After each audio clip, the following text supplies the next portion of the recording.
Hello, everybody, and welcome back to your favorite future Emmy Primetime nominated series and winner, hosted by yours truly, Talk to Me, Taylor. Well, actually, I really don't, as previously established, I really could give two shits what any of these establishments think. Never mind what they think about me. So that we stick it to the man here. You know what I mean? And so today I'm going to give you a little bit of a breather from the anarchists gone wild on our soil. You know, the fact that these kids taking over college campuses and protesting, quote, genocide by calling for purposeful, actual genocide and calling against, quote, occupation while carrying out an illegal occupation and fighting against violence and war while acting like domestic terrorists. Weird. But anywho, beside all that, there is another odd phenomenon going on here that I felt like needed, like I said, we need a little break from this. And it needs to be called to our attention. And that is women, namely older women in entertainment, coming out of the woodwork to throw shots and pull bows and arrows like it's the Hunger Games at other younger women in entertainment. And so what's going on here? You know, what is going on? We all know there's a really weird, contentious thing with older women, younger women. I hate these buzzwords like more than like itself, but like internalized misogyny. Is it a thing where it's like these perpetrators of said crimes are man haters too? Like no female, male, they, thems, cats, nobody is safe, you know? Or my very last point, is this all underneath, sadly, also a political thing, which I believe it is, but not in the way you think, and certainly not in the way that Miss Kamala Harris over here, okay, having like Beverly Hills Housewife Happy Hour with Drew Barrymore would say. Like, that, I'm sorry, that is giving fake. It is giving Regina George. Oh my God, where did you get that bracelet? I love it. And sweetie, like we read right through it. And you know, some of my takes may be inferno hot today because I gotta say, like some of this, is it like women on women bashing, or is it just saying what the fuck they think? And sorry, but telling it how it is, you know? Before everybody's brains and beings were bleached by the PC Clorox taking over your spiritual beings. But first, I want to set the table to show you that I'm not totally unaware and in La La Land, like Ryan Gosling, immune to this and unaware of this, especially when it comes to the weird thing with older and younger women, right? And older women being threatened and hating younger women, for lack of a better word, and all this. So here's a little tidbit, okay? Those of you who know the ride or dies, you know, those with me along the Grease Lightning ride, know my Morgan Freeman story by now, in which I was a young reporter in Hollywood, fresh on the scene. And I interviewed Morgan Freeman for a big Paramount movie. It was the remake of Ben-Hur. And what happened was it used to be this thing, they don't do them anymore because like, oh my God, God forbid, if Fauci or the COVID era even got wind of these, they would commit suicide immediately. Okay. But they used to be called roundtable interviews, and it would be the talent, the celebrity sitting in a close like hotel room. It sounds like really Harvey Weinstein-y, but it wasn't. Just quite literally around a table with a handful of reporters. And it was like a baby press conference, right? So what happened? But Morgan Freeman, icon, like the God of our lives, the God in our heads, comes in and, as luck would have it, sits right next to me. and he's making really funny comments because I'm wearing these ripped up Abercrombie jeans, and he's like joking around with me like those are placed strategically, as not in a creepy way, as in like what the fuck, like lady, like what is even happening here, right? And has that really kind of funny hippie grandpa type thing. So he and I have this really fun jest. I catch it on camera. It's on YouTube. We made a whole thing of it. Like the room was like laughing. He leaves the room. I'm like, is there something you want to say? And he's like, where am baby? And we high five. So it ended up going semi-viral a couple years later, because then in the Me Too era, again, like a prerequisite to COVID, like the bat in the lab and or wet market, it was just like getting ready from Me Too, okay, how to take the world by storm. In the Me Too era, when people were coming out with allegations against inappropriate conduct, that God, I almost said Morgan Wallen. Like Morgan Wallen in his chair didn't ask for this, okay? Morgan Freeman did. The story resurfaced and it ended up getting picked up. And the headline was, Morgan Freeman objectifies female reporter. I, in turn, wrote an op-ed defending myself in the interaction in Playboy. And I said, I am not a Me Too victim and nobody can say what it is but me. But what you may not know is, and I did a little like baby vlog video of this at the time, was like probably sitting outside of Earth Cafe or Alfred Cafe trying to look like an LA influencer, like telling you the tea, okay? But what you may not know about this crazy turn of events and story, and me being in the, finding myself in the center of the crazy in a really unexpected way of this huge high profile celebrity, was that what happened that day was a middle-aged woman who was another reporter in the room reported me and told on me to Paramount, which was the huge studio running the junket, saying how inappropriately I was dressed, how inappropriate the interaction was, and the whole thing. And I remember I felt that day, I was so defeated. I felt, again, I was like, I was a little baby. Like, I mean, don't get me wrong. I was still like, a little badass and calling the shots. And even at the time, I was like, okay, does everything have to be asexual? Like I can't have a little fun with Morgan Freeman being totally funny and not at all creepy or weird or inappropriate. Like, okay, do we have to be robots? Like the kids at Columbia who can't seem to comment on anything behind their little scarves. And I was so upset at the time. And I really saw it as an attack as a younger up and coming female reporter of an older woman. It's like, why you got to be like that? Like, it's not a flex, It's interesting because now, seasoned in my old year, no, still that wasn't okay what she did. Who, like, honestly, again, it's not the vibe. Like, it's not a flex. Who does that? It's not cool. And I would never do that if the roles were reversed. It's like, let her fucking live. Let them live. Like, seriously, lady, are you that threatened? Are you that, like, what's the tea? I thought that was really actually immature and unacceptable personally. But when I see these stories now, I have like a little bit of a different take. And here it goes, because one that reflects that story kind of is the Sydney Sweeney Carol Baum thing. So basically, I'm not going to drag you into the weeds, but basically what happened was this like 80 something, very accomplished Hollywood producer. Her works include like Father of the Bride, Buffy the Vampire Slayer, Carol Baum. She was being interviewed at this festival or something, doing a Q&A, and she somehow Sydney Sweeney's rom-com with Glenn Powell, Anyone But You, came up. And she says, basically, I don't get the hype. Like, what? First of all, this movie was unwatchable, and she isn't pretty and can't act. And I'm only laughing because, like, that's the kind of shit that your elderly geriatric grandma or grandpa says around the Christmas table, and they just blurt shit out like the little old lady in Wedding Crashers. And you're like, oh my God, like, well, damn, tell me how you really feel. Like, they're so old, they don't give a fuck at that point, right?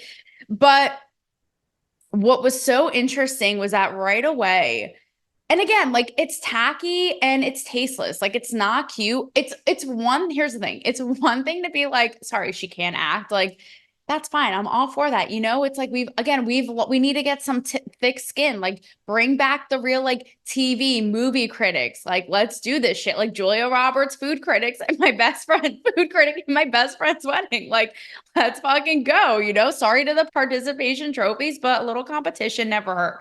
So I totally understand that feedback of being like, I just don't think she's a great actress. People have said that about many actresses, Amber Heard, and it's fine. Like that's okay. It's the looks and the appearance thing. Like, why do you need to say she doesn't look pretty, right? Or she's not a pretty person or something? But I'm getting to that. And so, but that's another thing, right? Is like notice when women attack other women, a lot of the times it's on looks. What does that say? And when men attack other men, it's not about looks, it's about success, money, like masculinity, all these things, right? Which is something in and of itself. But what was so fascinating to me was to see the comments on her comments. I mean, guys, I am in there, like, speaking of Amber, like, I am in there like Aquaman swimwear to be like, well, what are people actually really saying to this? Because Sydney Sweeney, AKA her publicity team, came out with a statement that was like, how crude and sad for an established woman in the business to, have the opportunity to mentor or bring someone under her wing or prop them up, like tear them down kind of thing, yada, yada, right? Like, again, I could write it like any publicist fresh on the scene could write this with their eyes closed, but it's fine. And so the comments on the comments are what were really fascinating to me because so many of them kind of validated what she said. Like people were like, even I read, this was crazy, but I even read, it was like in a wokish publication, like The Cut or something. And even they acknowledged like, what is it about Sydney Sweeney that makes people fucking go crazy? Like, what is it about her? Is it that, we just like big tits and blondes? People's brains just can't calculate and they lose their minds. And we haven't really had this since the Pam era. Like they just can't compute. Like, what is the sitch about Sydney Sweeney that people just fucking lose their minds? But so many people in there were like, it's kind of true. Like, I don't think she's the most drop dead gorgeous if you saw her on the street, or I don't think she's the most talented actress or what have you. So there's a part of me that thinks like, and this is going to be a little controversial. I think Sydney Sweeney is great. Look, I met Sydney Sweeney. I've told you the story. We, in fact, bonded about she's taller than I am. She's like 5'4", 5'5", if I remember, but about being, petite women with big boobs. And it was when she was first doing Handmaid's Tale and she was playing this like little Puritan sex slave girl and they had to tape her boobs down to look younger. And I told her how I had the same thing happen to me, like I'm a victim in it. When I was in my middle school play, because, eighth grade me, or sorry, it was the high school play, but I was cast in eighth grade. And so they had to tape these suckers down because I was one of the kids in Sound of Music. Not that you asked for the details. But anyway, we were bonding over that. And look, like, I think Sydney Sweeney's fine. I do think it's a little overhyped. I don't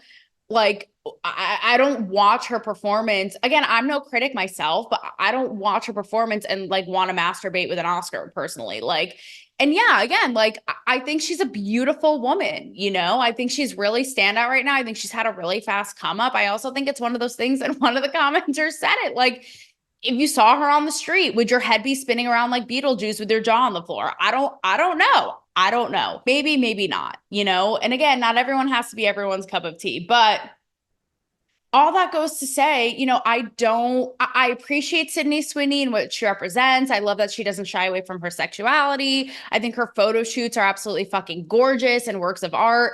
Do I find her to be the most compelling, interesting person or artist? No, not particularly, but that's okay. Not everybody has to be a Pulitzer winner. Like, it's fine. So for me, a lot of this was discerning again, like, because so many people came after her, like I said, of like, this is just a washed up, jealous old lady tearing someone down because they're desperate for attention. And, and she later came to say she regretted her comments and all this.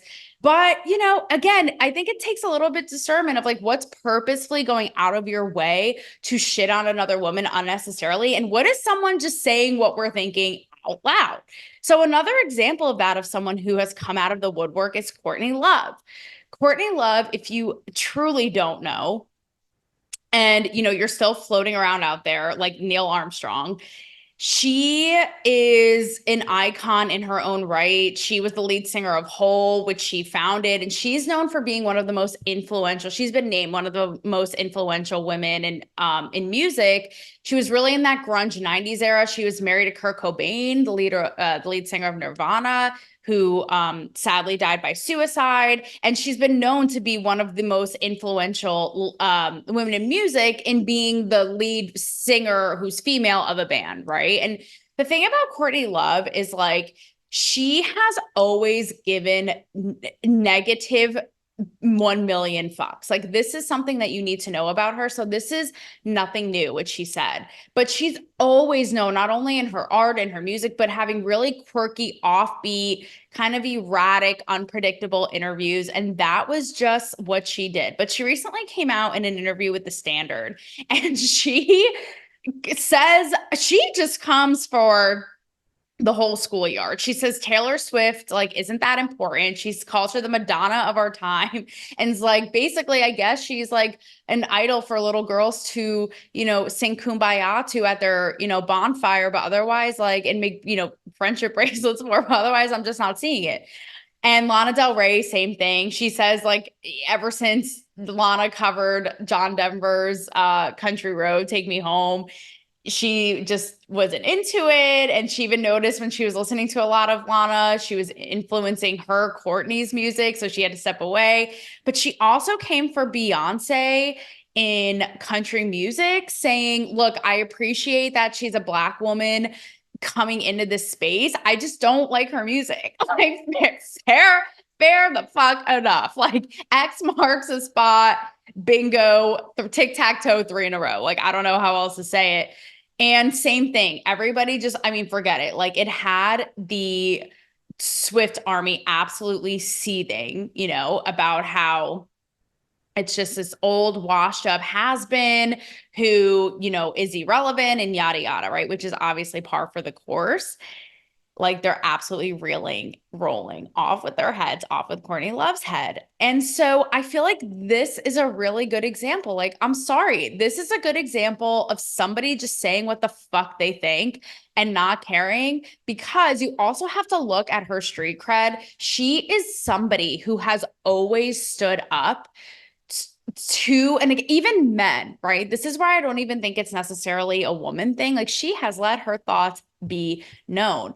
Very notably, last year in The Guardian, she published an op-ed that was tearing the shit into Jan Wenner, the founder of Rolling Stone, who's also the founder of the Rock and Roll Hall of Fame, and just tearing into him in the organization for what she says was really kind of discriminating against women and so few women inductees and nominees and all this. And I read the piece, and normally for me, I think a lot of this is a witch hunt, or I guess a wizard hunt, for going on after the men. Sometimes I think it's a reach.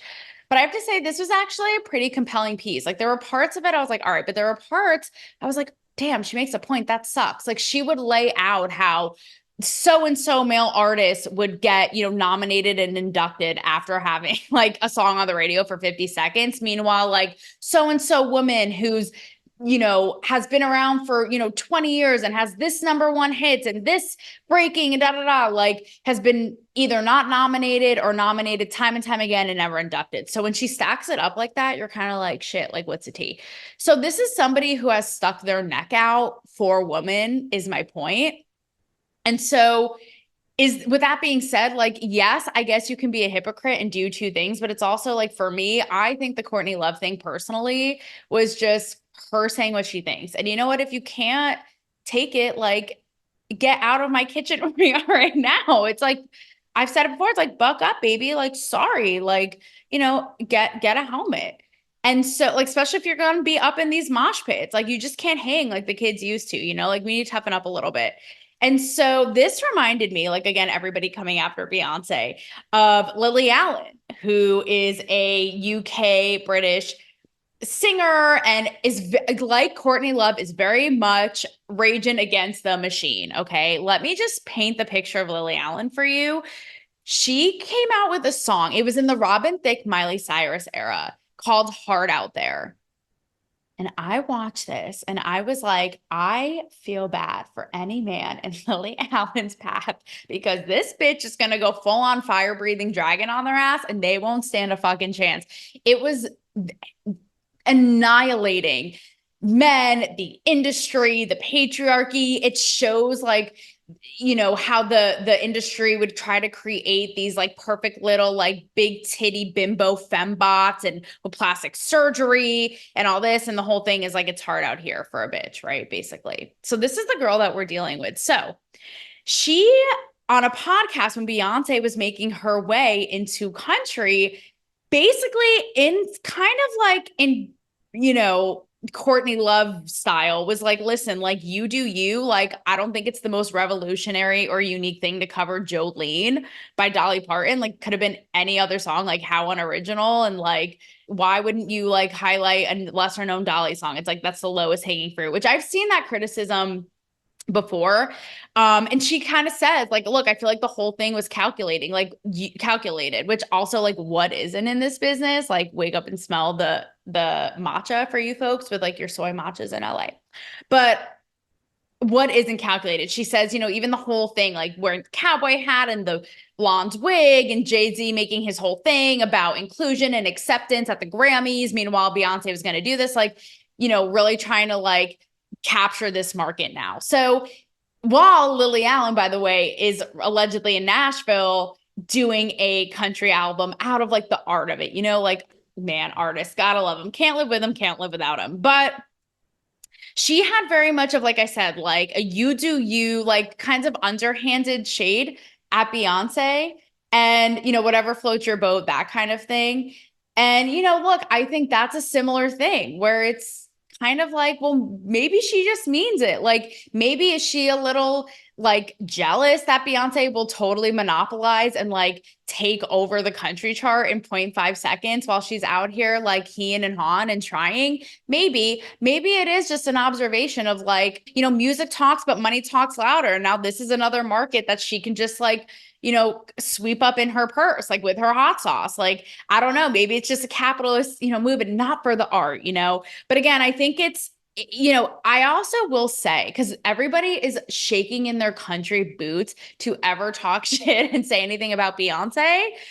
But I will say a take I really appreciated was Unpopular with JP.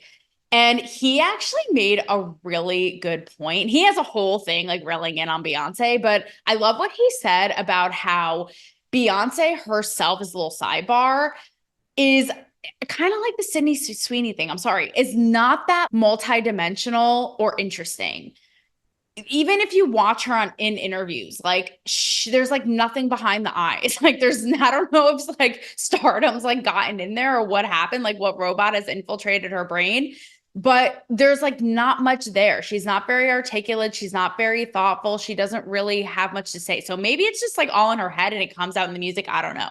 But he came up with this, you know, whole theory that she just has a mega marketing, huge team behind her. That's like a powerhouse beast, which she does. We are talking a whole ass village that comes up with these branding strategies. So like making, you know, racial tensions and police brutality and politics her wheelhouse. And then it's this, and then it's this, and now it's country. Like then it was like Renaissance with like, you know, LGBT music and all this stuff, right? So kind of like reinventing the wheel and the team behind her coming up with these things, you know, like Oz behind the curtain and smoke and mirrors, because there's not actually much substance there. And I actually have to say, I really appreciated that honesty. I was like, I actually could get behind that because I never could put my finger on it with Beyonce. And I was like, maybe that's it. Like, there's just not much going on there. So that's my little take, unpopular hot take, if you will. But you know what? JP did it first. So I credit him for that. I can't coin it. That's the Lily Allen thing. Again, it's like this is somebody like Courtney Love who has no problem going up against men, the patriarchy, the people running,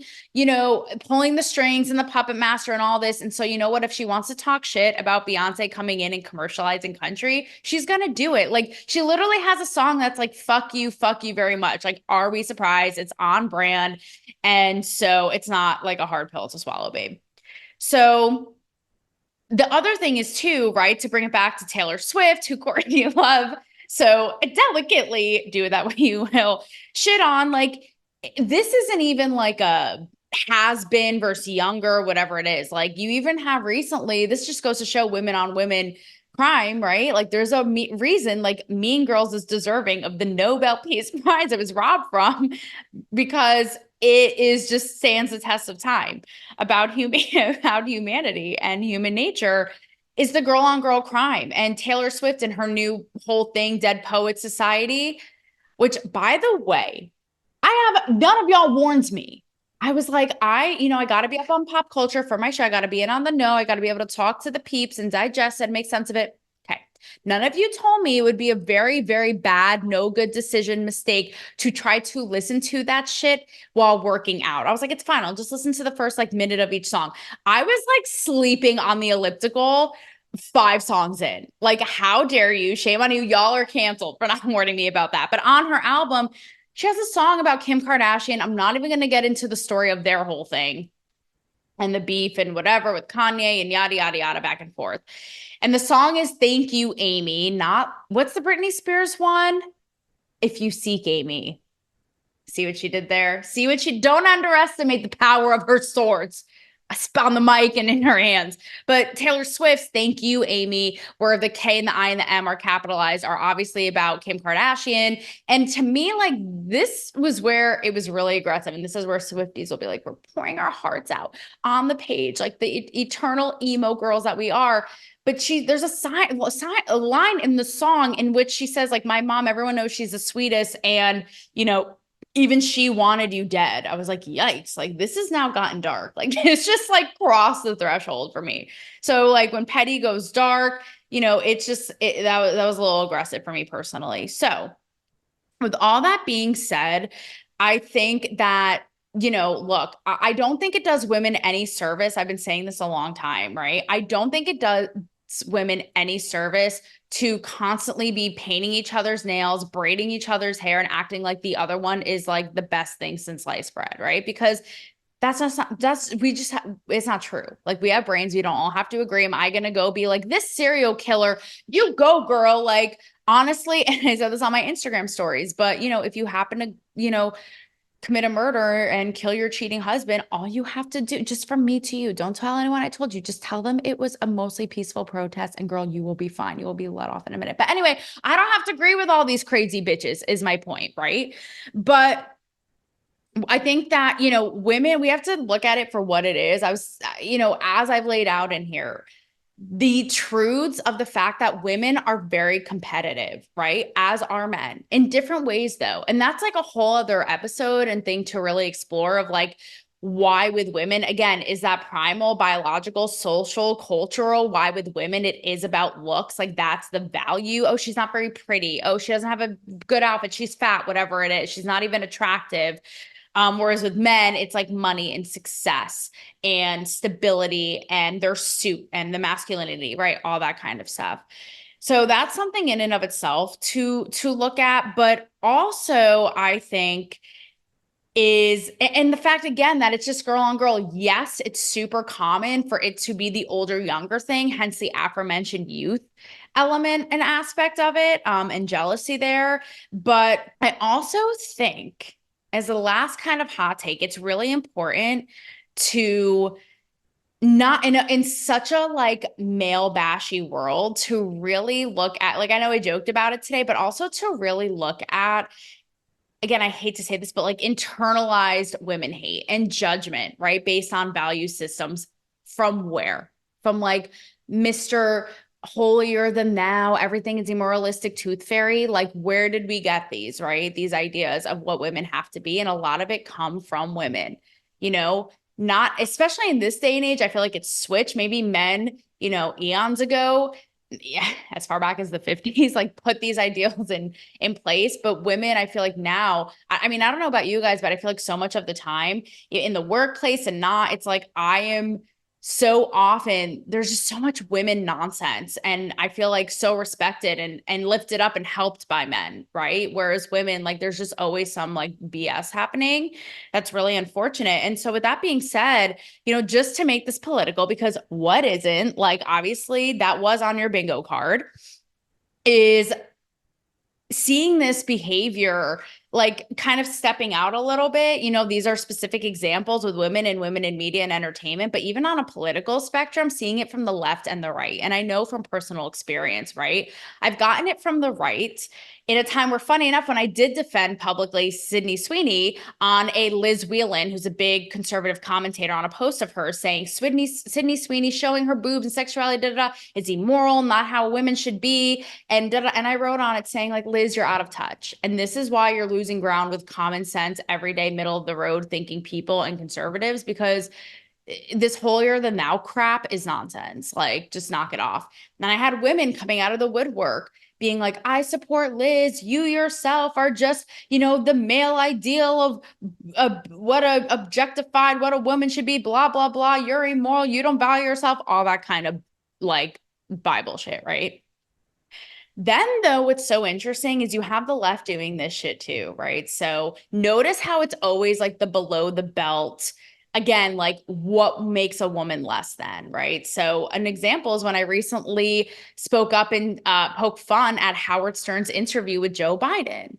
And I stated in an Instagram or on the Instagram post of Howard Stern announcing he was having Babbling Joe on his show, I just said, you know, make sure that he reads his pauses on his cue cards correctly. And God forbid, because Biden's diaper changers, caretakers, breastfeeders all came out of the woodwork to like tear me a new asshole, right? And all of the run-of-the-mill par for the course stuff you would expect. But ones that really stood out to me, and it's also just so sad because just showing how, yet again, divisive and blinded people are by the sad fact that this actually happened. Like, sorry to say facts, but yeah, I said like some shock jock you are, Howard Stern, because the twist was he or his team or whoever it was on his platform deleted my comment because, like, God forbid, Mr. Shock Jock can't have anyone saying anything about his precious little Joe. What a joke. But the ones that stood out to me were ones that were calling me, you know, white trash Barbie, or really specific to women or how I looked, or one of my favorites, which is oh so original, you know, the idea of like OnlyFans. Like, why don't you go and make your money and bring yourself to OnlyFans where you belong or where you're useful or something. And it's so wild to me because you may expect that from someone on the right, but from someone on the left who I thought was supposed to be all about pro women and having the backs of women and women, you know, being liberated to do and be whoever they want. Like, that's weird. What happened? Did you forget? Like, you have amnesia? Like, what's the tea? So all that goes to say, you know, it's just something to be aware of. It's something to be aware of who it's coming from, why they're doing it, left, right, men, women, old, young, because the sad truth is, yes, we can totally say what we think, but the sad truth is women are often like thrown under the bus, right? So what I have to say is, if you are going to do that and you are going to criticize a woman, by all means do so, but at least be smart about it.